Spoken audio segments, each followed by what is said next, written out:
What is going on, guys? This is Crozin, and welcome to another Shadowheart build, this one being a pure Cleric with the Tempest domain. And so a lot of you guys really like the pure healer build that I did with Shadowheart, so I figured I would come back, make another Shadowheart build, this one mainly revolving around damage. So we're going to have a lot of lightning, a lot of thunder, and you're still going to have really good concentration spells with Spirit Guardians and also great summons with Planar Ally and the Spiritual Weapon. So yeah, let's get into looking at this build. So looking at our ability points here, it's going to be very similar to how I set up the healing build with Shadowheart. The only difference is with Tempest Domain, I'm actually going to use Strength instead.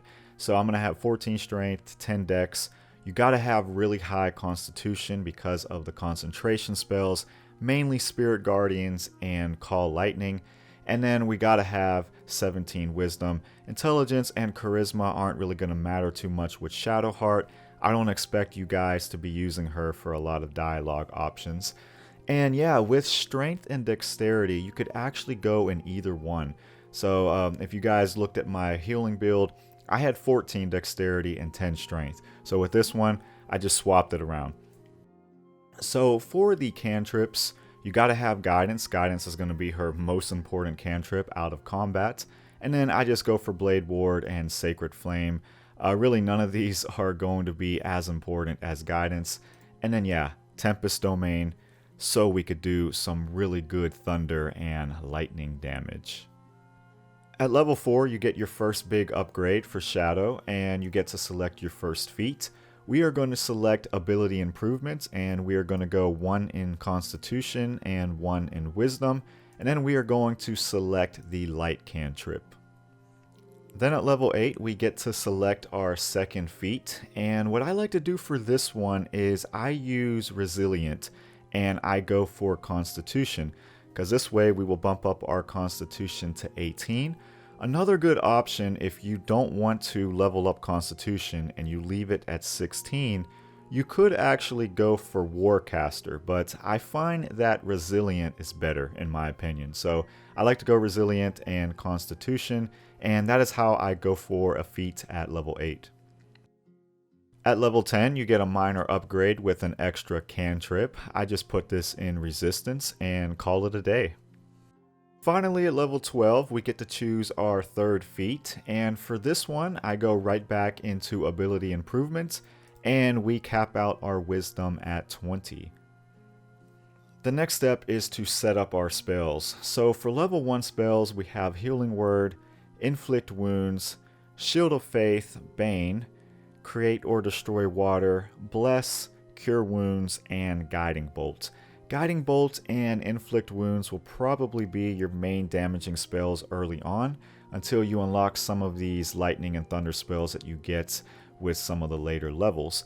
So you also have access to good healing spells here, and then also decent concentration spells that you can use early, such as Shield of Faith and Bless.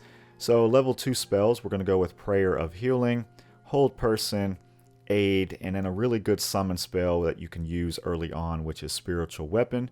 And then for level 3 spells, we're going to go with Mass Healing Word, Spirit Guardians, which is the essential spell for any cleric. This is probably the one you're going to be using most of the time. Once you unlock level 3 slots and you get Spirit Guardians, it's a really good concentration spell, and it's probably the best concentration spell that a Tempest Domain cleric has, unless you look at Call Lightning as well. Both of these are really good, and you're going to be swapping between Spirit Guardians and Call Lightning often. And then the last one I go with a level 3 spell is Glyph of Warding.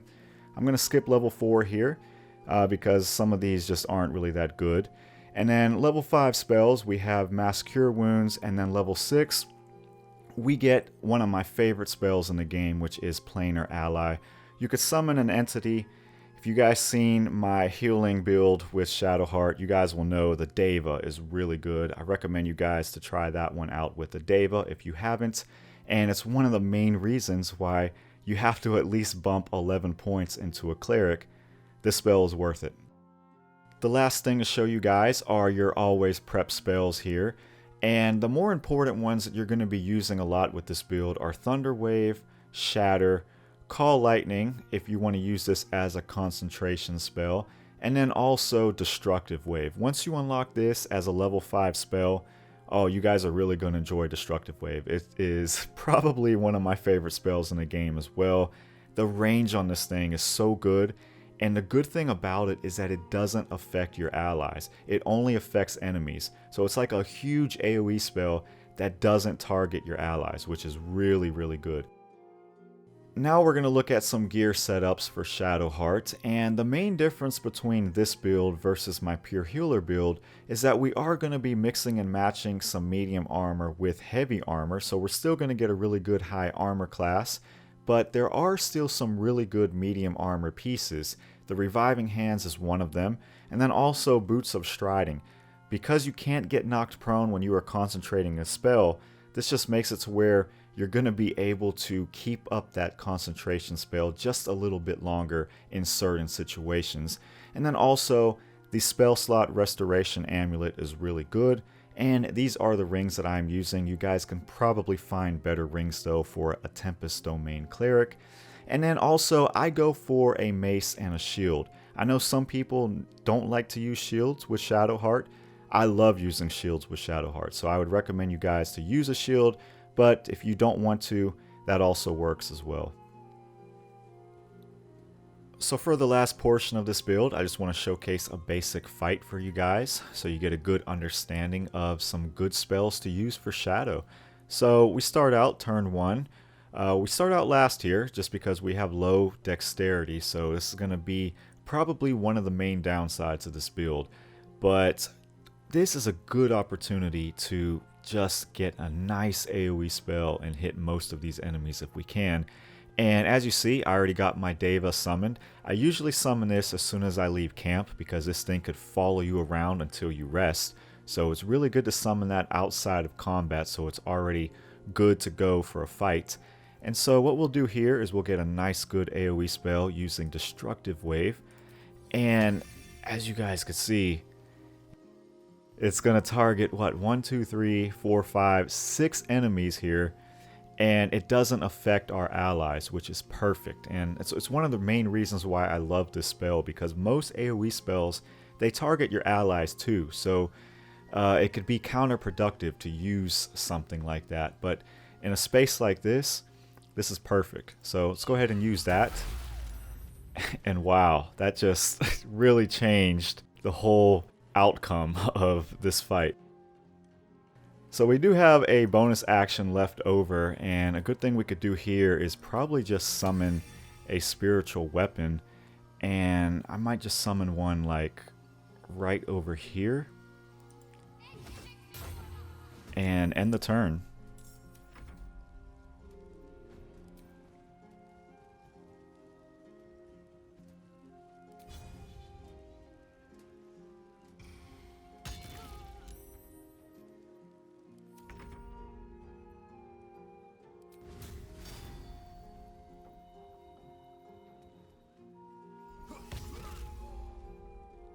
So now we're only in turn 2, and as you guys can see, there are no enemies left over. Basically, this was all Shadow.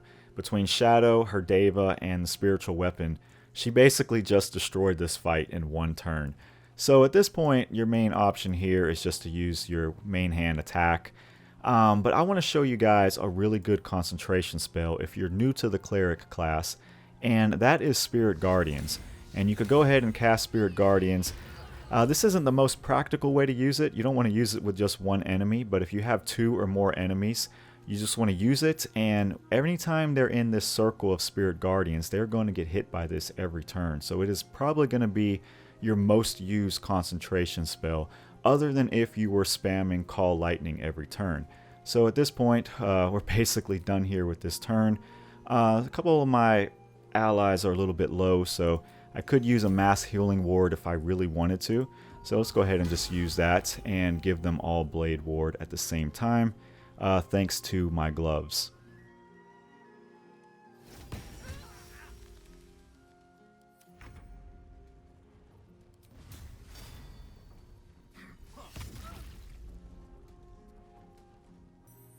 So another really important thing is to always have your reactions on ask. So this way you have all different kinds of options. You could even see my tank has Sentinel, so I'm just going to disregard that. But you could go for not only your shield reaction here, but also something that is unique to the Tempest domain, and that's Wrath of the Storm, and you could go for lightning or thunder. So I just go for thunder here. And you also have the option of dealing the maximum amount of damage by using a channel divinity, which we just won't go for that for here. And it also pushes them back. So now it's our turn, and what we could do here is probably just run into both of these enemies, and that should be it.